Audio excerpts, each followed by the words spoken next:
meron tayong nakukuhang medalya sa Olympics, nakauwi naman ng silver at bronze medals ang mga pambato natin sa Primary Math Olympiad sa Hubei, China. Isa sa kanila itinanghal na overall second place sa kompetisyon. Ang kwentong pato, hatid ni Mean Los Baños.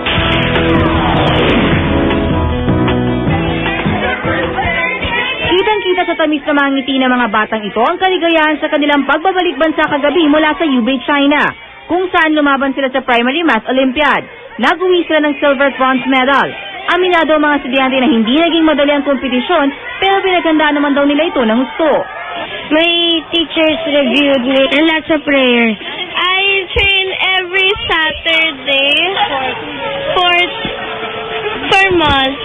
Maging isa sa kanilang trainer, hindi raw inasahang magiging matagumpay ang kanilang paglahok sa naturang patimpala. It's a difficult contest because you know that Chinese are very good in math and they were the ones who prepared the questions. Pero ang big winner ng grupo, si Michael Godes ng Colegio San Agustin, Makati, na itinanghal na second place overall. Masaya naman. Mean Los Baños, GMA News.